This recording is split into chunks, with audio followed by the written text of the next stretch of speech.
Hey, thank you for joining me. Hope you're doing well. Magic is the power of influencing the course of events by using mysterious or supernatural forces. The word supernatural is an adjective meaning attributed to some force beyond scientific understanding, or relating to an order of existence beyond the visible observable universe. Scientism has become the dominant worldview in this matrix, one that says only scientific claims are meaningful. The word science comes from the Latin sciens, meaning intelligent, skilled. Sciens ultimately comes from the word scindere, which is a verb that means to tear or to cut, to divide. So science, the basis of scientism, is really an effort to divide us, to cut off our connection with right-brained principles. The left brain and right brain express different principles. The left brain is responsible for what science upholds: analytical thinking, order, and fragmentation. The right brain is responsible for creativity, compassion, and intuition. Scientism goes against the right-brained feminine principles by advocating an overuse of left-brained ones, and therefore it attempts to divide us. There is much beyond scientific understanding, and much beyond the visible, observable universe. When we stop observing the world only with our left brains and incorporate our right, we discover that these supernatural forces in the definition of magic are simply natural forces. Nothing is purely physical. Everything has a vibration and a consequence. Every thought we think, action we perform, and word we speak directly affects the outcome of our reality and the collective's. So whether we choose to acknowledge it or not, we are all magicians. Magic is really the power of influencing reality. There are magical practices that involve the use of various elements, incense, oils, salt, but the basis of all of them is our inherent creative abilities and our use of thoughts, feelings, and words to manifest. White magic is benevolent, using our intent and powers of manifestation for healing purposes. Black magic is malevolent, using our intent and powers of manifestation for selfish or malicious purposes. The elite who run this world are generational dark occultists who constantly evoke entities and use curses, performing black magic in our everyday lives to further lead us into spiritual chaos. The civilization we're in has been shaped by the elite's black magic workings, which are vampiric in nature. And because we've agreed to many of their operations, most of us are consistently engaging in what I call everyday black magic rituals. One everyday black magic ritual is the consumption of animal flesh and fluids. What's going on right now is an ongoing animal holocaust. When we cage up animals in factories, we deny them an outlet to express their emotions and fulfill their destinies. They can't run around, relate to each other freely, and explore the world as they would like to. They can't do much of anything. Animals raised in slaughterhouses spend their lives in crippling anxiety, depression, and fear. Energy cannot be created or destroyed, and these energies stay within the flesh even after the animal is killed. So when we consume meat, we are absorbing these negative energies, their fear, their grief, and their confusion. The same goes for milk products. Even though the animal was not killed in the process, they still feel pain and sadness from being caged up and having their children kidnapped, a standard practice in animal agriculture. Our earth and sun powers all life on this plane. They infuse everything with life force, what some call prana. All life is tied to the ground in some way. Carnivores can only receive and digest this prana through consuming other animals, but those animals received their life force from the ground. We, however, are not carnivores. This is why we are not naturally attracted to raw meat. And this is why when we eat products with animal cholesterol, our risk for atherosclerosis goes up. Atherosclerosis only affects herbivores, and we don't even fit the definition of an omnivore. Humans are totally incapable of killing, tearing, and consuming raw prey with their natural biological equipment, as all natural omnivores do. Outside of a slaughterhouse, you can just hear the distressing cries being released. Again, meat eating instills these negative energies within us, contributing to much of humanity's feuds and division. Not to mention, most conventional meat is physically poisoned with growth hormones, vaccinations, and GMO livestock feed. A person with a meat-heavy diet tends to have blocked energies within their body, since it becomes a storehouse for these energetic poisons. This is why many religions and spiritual schools throughout the ages have taught vegetarianism and veganism. Jainism is based on the principle of non-violence called ahimsa. Vegetarianism is considered mandatory for all of its practitioners. Jains prefer food that inflict the least amount of violence. It's also an integral part of many schools of Hinduism, with 34% of Hindus eating a strict vegetarian diet. Many Buddhists also observe vegetarianism, as instructed by the first precept. The first precept prohibits Buddhists from killing in general, and this includes people and animals. The Brahmanet Sutra, a text of Mahayana Buddhism, also prohibits eating meat. A disciple of the Buddha must not deliberately eat meat. He should not eat the flesh of any sentient being. The meat eater forfeits the seed of great compassion, severs the seed of the Buddha nature. Many followers of Sikhism follow and promote a vegetarian diet. Seventh-day Adventists strictly practice vegetarianism, and many practice veganism. One of the main precepts in Zoroastrianism is respect and kindness toward all living things. In the sayings of Adarbad Maraspandan, the scripture states, "Abstain rigorously from eating the flesh of kine and all beneficent animals." It's no coincidence there has been so much alignment with spiritual growth and abstaining from flesh eating. Every time you buy a piece of meat from the supermarket, you're agreeing to the ritualistic enslavement and suffering of sentient beings. You are a sentient being. And the same way we agree to the imprisonment of animals when we purchase animal products, we also agree to the imprisonment of ourselves. Authority, which I'll expand on later in this video, is an illusion. Posing as having authority over another sentient being will always result in discord and suffering. When suffering is being done on a ritualistic scale, it's felt in the collective. While we can't eliminate suffering, we can reduce it as much as we can, starting with releasing our unjust authority over our animal brethren. Even farm-raised, grass-fed, and free-range animal products, while energetically better, still contain this control-based consciousness. So when we look into a restaurant or at a nice dinner patio, many of us are unknowingly witnessing a black magic ritual that started with suffering and ends with that energy being transferred to the consumer, changing his or her natural energy by muddying it with fear, aggression, and confusion. Another widespread black magic ritual is the consumption of alcohol. The word alcohol comes from the Arabic al-Kul. In Middle Eastern folklore, the al-Kul is the name of a ravenous, body-eating spirit, and we call strong alcohol spirits. Just like many flesh-eating outlets, we are surrounded by bars, restaurants, liquor stores, clubs, and entertainment venues that sell and promote the use of alcohol. When we drink alcohol, we are more likely to lose control over our emotions, concentration, intellect, and physicality. In short, our defenses come down and we become more energetically open. Negative energies can and often do take advantage of this loss of control and infiltrate our consciousness. Many of these entities are earthbound spirits that try to experience the effects of alcohol through openings in another's energy field. Over time, drinking alcohol can cause tears or a thinning of the aura. The mind becomes dulled and the slow deterioration sets in. When you walk into a bar or party with new eyes, you can see these are not simply humans having a physical experience of intoxication, but humans who are opening up their consciousness for negative energies to pour in. After all,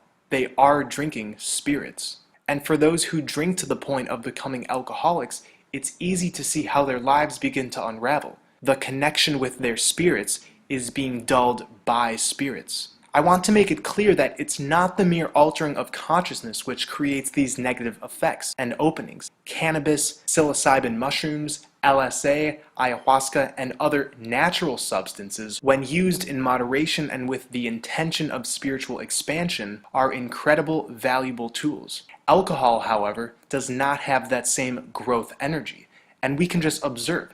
Those who are drinking become progressively depressed, aggressive, critical, and set in their beliefs. Alcohol is very seducing, like many black magic hexes are, but it can be summed up in the couplet, "Alcohol gave me wings to fly, and then it took away the sky."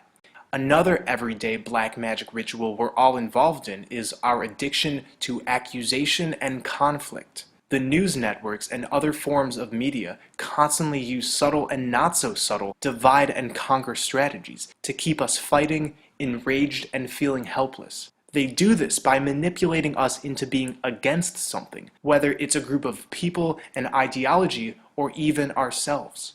When we are against something, when our thoughts and actions are going against an idea, a person, a topic, anything, we are willingly surrendering our energy. Drama and gossip is marketed all around us, and this appeals to the elite's vampiric nature. These manipulations can be subtle. We are surrounded by them our entire lives. So while you may not get enjoyment out of reading a tabloid, you may enjoy criticizing music, going against an ideology you disagree with, or complaining about your current job. Just go into any public venue and listen to the conversations being had. Most of them are riddled with insignificant feuds, gossip, worries, a whole host of topics that take our divine creative powers and redirect them into conflict and division. This casting of our energy means we're imposing black magic all around us. Again, black magic is using our intent and powers of manifestation for selfish or malicious purposes. Going against something is using these powers for malicious purposes because it propagates discord. Much of our division is reflective of our efforts to control others. Control is the same consciousness the elite aim to inflict on all of us. This new heart-centered paradigm is not going to be built by the same mechanisms of control that this matrix is built on. We must let things flow. We must lead by example and stand for things, not standing against them. This doesn't mean disagreement is wrong. You can disagree with something, like I disagree with the ritual abuse of animals. But once it's taking energy from you, disagreement becomes toxic opposition. In my video on sacred sexuality, I explore how our vital sexual energy is being manipulated. Images of inverted sexuality is propped up all around us in the form of advertisements and entertainment streams. The goal is to implant inverted ideas of sexuality into the collective, so our vital energy is used for harm. This, by definition, is black magic. What else is heavily promoted? Toxic food. The foods marketed to us are of course full of toxic animal products with fear-based frequencies, but also chemical additives, over-processed ingredients, and unnatural forms of sugar and salt. The body and mind are directly connected. Consuming these heavily commercialized foods is violating the body as much as it is the mind. If it's being pushed on us, it's for spiritual defilement. But to the untrained eye, it goes unnoticed. Much of this defilement is simply a part of what we call modern civilization. Each element sizzles before being expounded upon. In other words, this manipulation of our own energy and reality is pushed on us incrementally. What we see in the media and all around us is the result of carefully planned debasement of the human spirit, slowly giving us physical and spiritual poison.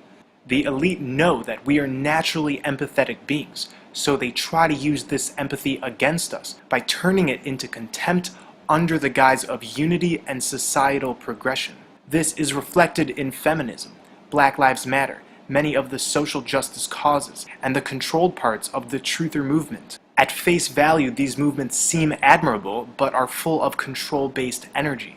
We are given staged mass shootings and pre-planned events that pull at our heartstrings. The elite want us to feel helpless, staring at these staged events, and letting it disturb us so much that we further give into fear, and therefore ask for our own further enslavement. Another everyday black magic ritual is the use of oil. Earth is quite literally a living, breathing organism. We can call her Mother Earth, the Earth Goddess, the Great Mother. There's many names that have been attributed to her throughout the ages, like the Greek Gaia and the Egyptian Isis. She is the center of this creation. We're told that oil is created when the fossils of dinosaurs and similar ancient buried organisms are heated up under pressure for millions of years. It's a fossil fuel. But oil is normally drilled at 30,000 feet, whereas the deepest fossils are normally not found below 16,000 feet. Oil is not a fossil fuel. In fact, the term has always been false. This myth started in 1892 when John D. Rockefeller used his paid scientists at the Geneva Convention to declare that because oil is composed of hydrogen, oxygen, and carbon, that it must be residue from living matter, and therefore ancient fossils. The abiotic oil formation theory strongly suggests that crude oil is the result of naturally occurring processes within the earth.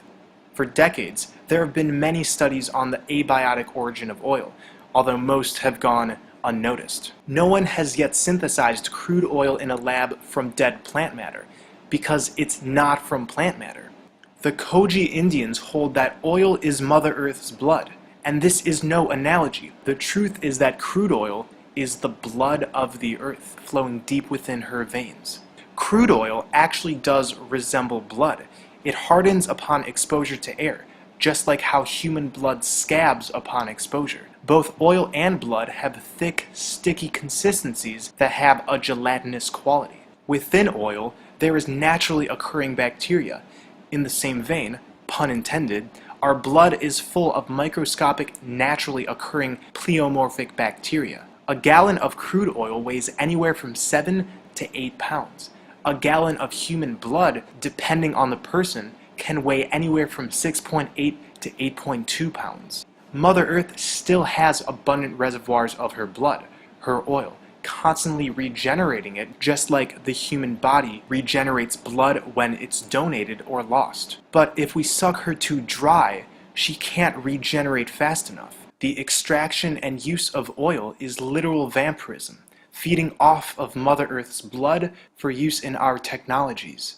So since the dawn of cars, we've had alternatives to crude oil. Oil interests are huge, but it's not simply money that propagates the industry. Behind the scenes lies a parasitic philosophy of intentionally extracting Mother Earth's blood. This is why the whole of modern society is completely dependent on oil and the materials produced from it. Along with pollution, the cutting down of trees, and other environmental woes, it's all a war on Mother Earth, representative of the war on the divine feminine, the right-brained principles that have been covered up with fear, control, and scientism. The same way oil is the blood of the earth, trees are like her lungs, filtering and cleaning the air. We are like the microbes on Mother Earth. When we maintain healthy bodies, our energy goes to the many microorganisms and bacteria throughout. It's a positive symbiotic relationship. The bacteria in our body naturally provides protection against infection. But when we have a weakened immune system, this relationship weakens, and the bacteria cannot assist in doing their proper jobs. Likewise, we are the caretakers of Earth. When we take care of Earth properly, it's a loving relationship that benefits both. But when we are weakened, we as microbes become parasitic. Look at a baby. A room can be full of adults, but once a baby enters, we notice a shift. All of a sudden, many of us want to make the baby laugh. We are awestruck by its beauty and untouched nature. Along with our natural protective instincts, we are also identifying with the baby's innocence. The baby reflects that which has been lost in much of humanity. Babies automatically reject the cold, masqueraded nature of the system. They deeply feel energy and are still intact with their clairvoyance and telepathy. But indoctrination, which aims to shut off the feminine, right-brained principles, begins early on, shielding our children from the world, and instead manufacturing the version of them that society wants. Well before they're adults, most have been imprinted with the ideas that the world is a manipulative, selfish place, instilling a scarcity-based consciousness which is based on the foundation of fear. The innocence that was once seen in the baby has now been hidden. The emphasis in education is to think solely with our brains. But what about our hearts? The heart actually functions as a type of second brain. When we feel through our hearts, we become more in tune with ourselves and our true intelligence. We've all heard the phrases, think with your heart and follow your heart. When we say, get to the heart of the matter, we mean get to the essence. The heart allows us to feel what is best at an internal level, connecting us to our intuition. The word heart is an anagram for the word earth. This is no coincidence. When we truly connect with our hearts, then we will ultimately connect with earth. Home is where the heart is. The heart is not simply a mechanical organ. It generates the strongest electromagnetic field out of any organ in the body. Our soul resides in our heart. This is what this electromagnetic field is, the electrical outpour of our soul. This is why it's the first organ to develop and function in a fetus. The spiritual teacher Srila Prabhupada sums this up perfectly. The individual atomic soul is definitely there in the heart along with the super soul, and thus all the energies of bodily movement are emanating from this part of the body. The black magic rituals of consuming animal products and drinking alcohol over time damage the heart. This is proof that these practices dull the connection and processing of information between these avatars and our higher selves. Let's get back to babies. Babies have unaltered, decalcified pineal glands. Ancient esoteric schools have long known this area in the center of the brain to be a type of stargate, a pathway between the physical and non-physical planes. It's also been known as the mind's eye, or third eye. Toxic food, poor nutrition, weak immunity, and fluoride are to blame for the rampant calcification of the pineal gland worldwide. A blocked pineal gland is associated with many disorders, mentally, physically, and spiritually. When our pineal gland is calcified, it's harder to receive direct contact from other planes of existence, and therefore any spiritual guidance we could be receiving from these planes is severely dampened. Here's 3 quick tips to decalcify your pineal gland. It's really not that hard. Eat a healthy, balanced diet, preferably free of animal products. Eliminate all forms of fluoride, including conventional water and toothpaste. And most importantly, get in the sun. Sunlight activates the pineal gland and is the best way to stimulate decalcification. Sun gazing can do this quicker than any other method, although I recommend you do it correctly, beginning when the sun is low in the sky, starting 10 seconds on the first day, adding on 10 seconds each day, moving upwards to 44 minutes, and then switching to 10 minutes 3 times per week. The shutting off of our pineal glands, as well as the concealment of processes how to awaken them, is blatant black magic. The biggest part of this everyday black magic is the redirecting of our attention toward illusions. Materialism is one of these illusions, and it's ingrained in the fabric of this false matrix. The definition is a tendency to consider material possessions and physical comfort as more important than spiritual values. There's a reason we're told to constantly buy, that buying these things will make us have better lives. The search for material comfort draws us away from the search for spiritual comfort. No matter what products we cover our bodies with, decorate our homes with, or buy for enhanced convenience, none of these will ultimately gratify us. If we want freedom from boredom, pain, misery, worries, anxieties, then the only solution is to change ourselves. Change our outlook and values. Spirituality seeks happiness within. Materialism seeks happiness without. These things have become idols, items of worship, but we should be worshiping our own divine essence and each other's. The elite attempt to divide us with materialism by giving us the fallacy of ownership, therefore promoting the illusion of separation. My car, my house, my purse, my stuff. And materialism, by its very nature, gives way to vanity, pride, and greed. This is not you. This also isn't you. Neither is this, neither is this, neither is this, neither is this. These are illusory archetypes that have been given to you. There's many fun aspects to these archetypes, but ultimately, you did not come up with them. They've been predetermined, handed over to you as subtle methods of control. We masochistically seek gratification and approval from these sets of fantasies and identities. Many of us hide behind them in our day-to-day lives, and since our focus is a vehicle for creation, we become attached to the vibrations of these archetypes. The reason we can never truly be these archetypes is because, again, they're illusory. These identities are unobtainable. They do not truly exist, and therefore leave us deprived of our true nature, which is divine and not covered up by false identities. I'm not telling you to not identify with a group because that's natural, but be aware of how it's affecting you. One of the biggest elements of everyday black magic is the imposition of the dog-eat-dog mentality. Dog eat dog is an adjective meaning marked by destructive or ruthless competition without self-restraint and ethics. Dog eat dog describes a world in which people fight for themselves. It promotes the idea of scarcity, again, reflective of an overemphasis on left-brained masculine principles. The common assertion in this worldview is that there's a certain amount of resources, love, and enjoyment in the world, and that one must constantly stake their individual claim, or else be subject to the greed of another human. Most people would agree with the statement, humans are naturally greedy. But this is a lie that's been given to us through this dog-eat-dog mentality. This state of mind has been cultivated through means of the elite and their black magic all around us. It's not who we really are. What's going on in the world is not reflective of our true nature, but a reflection of what happens when our true nature is actively suppressed, hidden, and used against us. This dog-eat-dog mentality is ultimately based on the illusion of money. Money carries no inherent energy. Mother Earth carries energy in the form of air, water, etc. Our bodies and spirits create energy. The sun, the stars, the planets, these all create energy. But money is backed only by our own willful slavery and stupidity. Money is a voluntary illusion. It's what's at the core of materialism and the illusion of separation.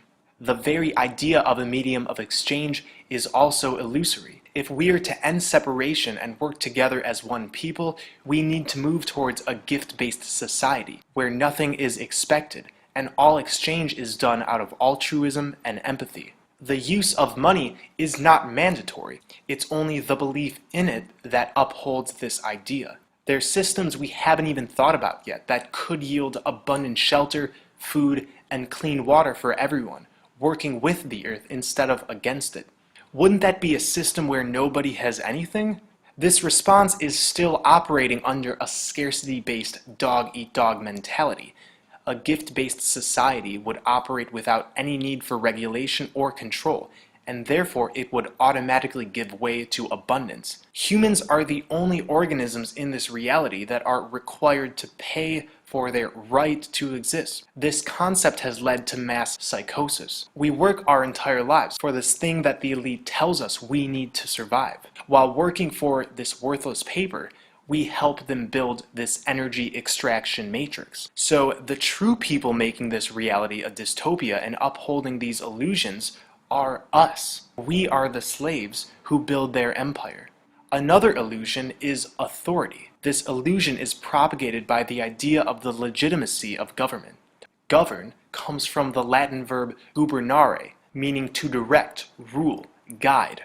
Ment comes from the Latin mente, meaning mind, which comes from the Indo-European mentis, meaning thought. The word government literally means mind control or the rule of thought.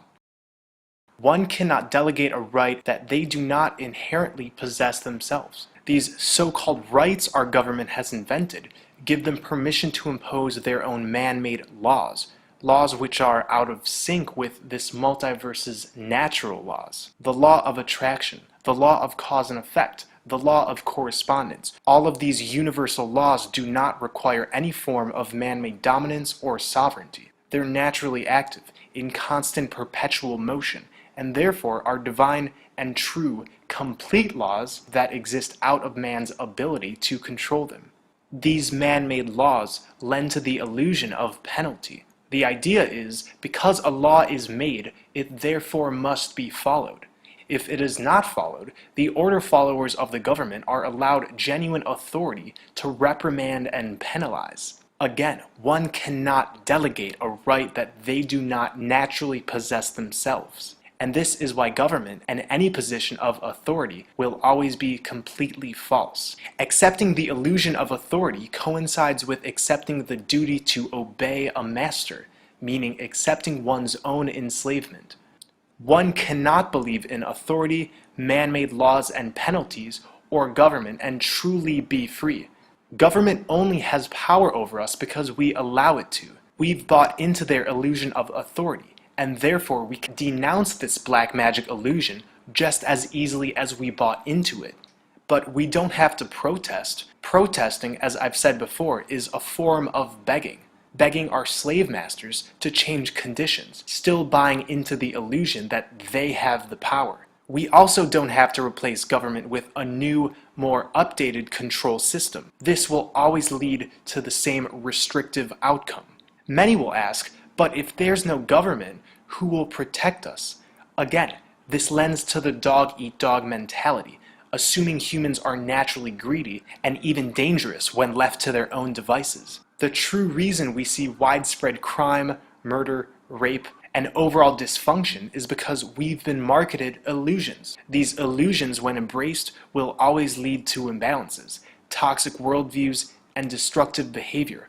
If we are to grow a new system based in compassion, unity, and truth, then we must completely abolish all forms of man-made illusions. When this happens, we will all be using our divine creative essence, our white magic, to power a new paradigm.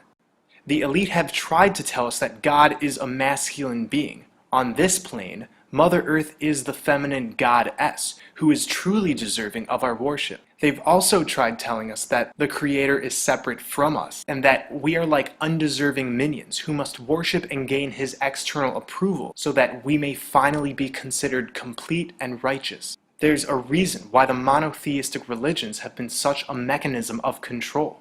When we believe that the only higher power lies outside of ourselves, we are further surrendering our energy and creative abilities. Collectively, we make up God. We are the Creator, which is why when we're divided into individual isolated portions of consciousness, we're actually creating our collective reality. We are points of expression and consciousness in the mind of the Creator. We all originated from one source, and will therefore, at some point, all come back to the same source. This is where we get the saying, we are all one. This is the truth. It's just hard to see when we are in these individual bodies. This is why there's no need to get worked up about the elite's black magic rituals and fear-based programming. Each of us waking up and realizing our divine potential and using that creative ability in our everyday lives to spread love and truth ultimately does change things. While many of us, including myself, are still engaged in some forms of these illusions and black magic rituals, embracing love over time will tear down this structure and effortlessly replace it with a heart-based consciousness. How I see it is right now we're in the age of truth. Truth leads to information. Information leads to motivation, and motivation leads to action. We cannot fight fire with fire. We must break free and let the fire burn where they're standing, eventually turning into an ash that we can spread and from it grow new life. Darkness is a great teacher, and that's why the more they throw at us, the more chances for mass awakening we have. We can transmute everything around us. We can hold up our water, our food, speak towards the sun, towards any element, and profess, I intend to bring forth heaven on earth, allowing these vibrations to pervade all throughout our lives, transmuting ourselves and the world in the process. So once again, thank you for watching. Stay well and centered. I love you all.